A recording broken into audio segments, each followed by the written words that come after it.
بسم الله. السلام عليكم ورحمة الله تعالى وبركاته. كنرحب من جديد بكل المشاهدين الأوفياء، وبطبيعة الحال كل من التحق بيا مؤخرا في القناة. فكما كتلاحظوا معايا اليوم رجعت لكم بواحد الوصفة رائعة جدا، فكرت انني نتقاسمها معكم خصوصا بالنسبة للوليدات الصغار. علاش لا مرة ما نفرحوش بهم بطريقتنا وبافكار اللي تكون جديدة. ضغط على شكل رأس الخروف بطريقة سهلة والنتيجة جد مذهلة.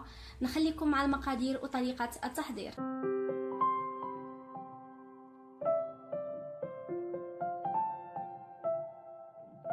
بالنسبه للمقادير فاحنا نحتاجو 2.5 باكيات من فئه 85 غرام من البسكويت ديال الزبده. تقدروا تستعملوا اي نوعيه كتفضلوها، المهم انه يكون بهذا الشكل هذا.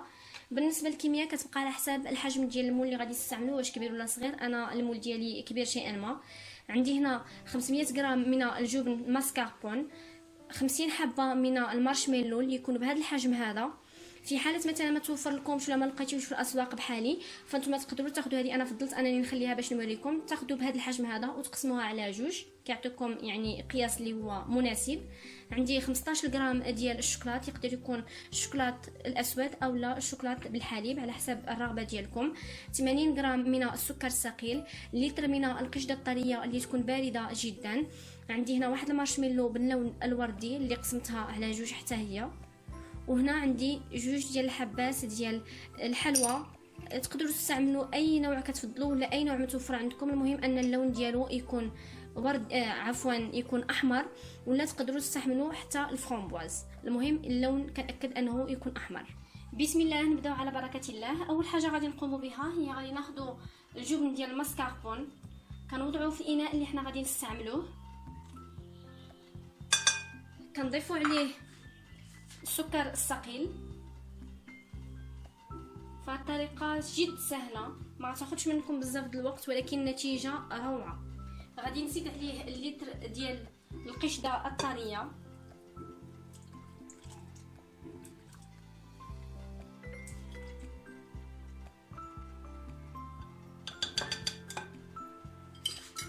وغادي نبداو كنخلطوا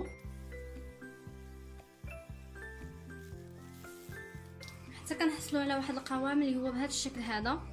من بعد غادي نجيب الصحن اللي غادي ندرسي فيه لاطارت ديالي. انا غادي نستعمل هذا الاطار هذا، تقدروا تستعملوا حتى يعني الدائره ديال المول اللي كيتحل من الجنب على حساب المتوفر عندكم. انتم كما كتلاحظوا الحجم ديال المول كيفاش داير، تقدروا تصغروا تقدروا تكبروا على حساب الرغبه ديالكم. غادي نبدا كناخذ من هذا البسكوي هذا وكنوضعوه في الجوانب بهذا الشكل هذا، يعني كنلصق وحده وكنبقى غادا مع الاطار حتى كنكمل الدائره كامله بهذا الشكل هذا. كيف ما كتلاحظوا كنبقى كناخذ من هاد الكريمه هذه وكنوضعها يعني في المول اللي غادي نستعمل بهذا الشكل هذا، وكنبقى كنوزعها بشكل اللي هو متساوي على الاطار كامل حتى كنعمرها بشكل جيد من الوسط وكنحصل على هذا الشكل هذا. فغادي نبدا كناخذ عاود القطع ديال البسكوي وغادي نبدا كندخلهم بهذا الشكل هذا، بحال الا غادي نشكل واحد الدائره واحده اخرى من الوسط اللي غادي تكون اصغر من الدائره الاولى. بالنسبه لهاد لاطارت هذه انا شخصيا كتعجبني، وخصوصا اننا كنغيروا بها بالنسبه للوليدات الصغار. يعني كيف ما كتعرفوا الوليدات الصغار كيبغيو شي حاجه مغايره وعندها علاقه يعني بالاطفال، فانا هذه كتعجبني وبغيت نبدل بها هذا النهار، وفي نفس الوقت نوريكم المقادير والطريقه باش نتوما تجربوها لوليداتكم. وبطبيعه الحال غادي نتسنى التعليقات ديالكم عليها. غادي نستمر حتى كنكمل الدائره وغادي نرجع عاوتاني للوسط وغادي نشكل دائره واحده اخرى. يعني كيف ما لاحظتيو فهي طريقه اللي هي جد سهله، ما كتاخذش منا بزاف د الوقت، وفي نفس الوقت الوليدات الصغار كتعجبهم بزاف. كنتمنى انكم تجربوها، خصوصا بالنسبه للناس اللي قرب لهم عيد الميلاد ديال وليداتهم ولا شي حفله ولا بغاو يفرحوا بوليداتهم على هذا الشكل هذا.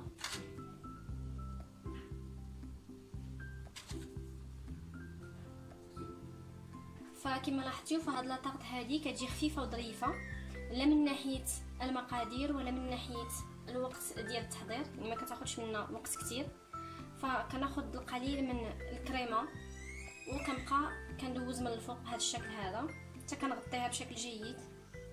من بعد غادي نوسع الاطار شيئا ما وغادي نقوم بالازاله ديالو بهذا الشكل هذا. هانتوما كما كتلاحظوا الشكل ديالها من الجانب. غادي ناخذ الكريمه اللي تبقات لي وغادي نبدا كندوزها على الجوانب حتى كنغطيها بشكل جيد، يعني كتولي كامله بيضاء اللون حتى كنحصل على هذا الشكل هذا. من بعد كناخذ الحبات ديال المارشميلو وكنبدا كنوضعهم على الجوانب بهذا الشكل هذا، وانا غادا يعني كنحطهم وحده حدا وحده.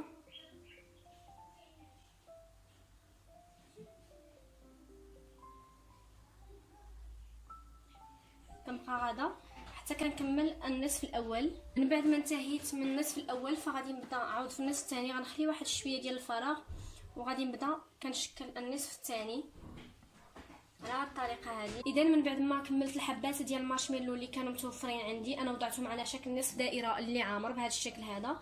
غادي ناخذ هاد القطعتين ديال المارشميلو اللي كانوا باللون الوردي، فكما لاحظتوا في الاول فهو كان وردي اللي هو مفتوح، انا عندي به الغرض انه يكون شويه مغلوق، ضفت عليه القليل من الملون الغذائي.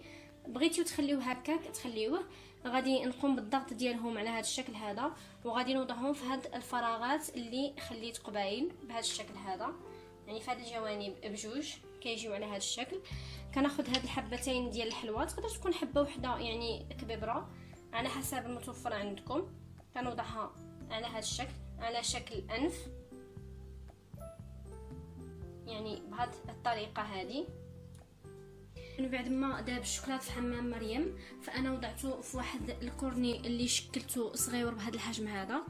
غادي نحيد له هاد الجهه الفوقانيه بالمقص وغادي نشكل به على هذا الشكل هذا. غادي نشكل بهذه الطريقه هذه.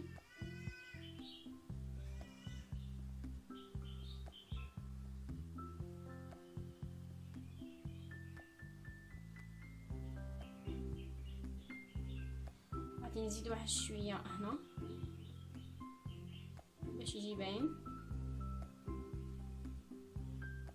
هانتوما كما لاحظتيو الطريقه كانت جد سهله ولكن النتيجه زوينه بزاف. من بعد ما انتهينا من التزيين ديالها فهي كتجي على هذا الشكل هذا، يعني بحال الراس ديال الخروف، كيجي شكل جميل جدا. الوليدات الصغار كيحماقوا عليه. كنتمنى انكم تجربوا هذه الوصفه هذه وهذه الطريقه هذه، انا متاكده ان الوليدات الصغار غادي تعجبهم. كنتمنى ان الفيديو ديال اليوم يكون نال الاعجاب ديالكم.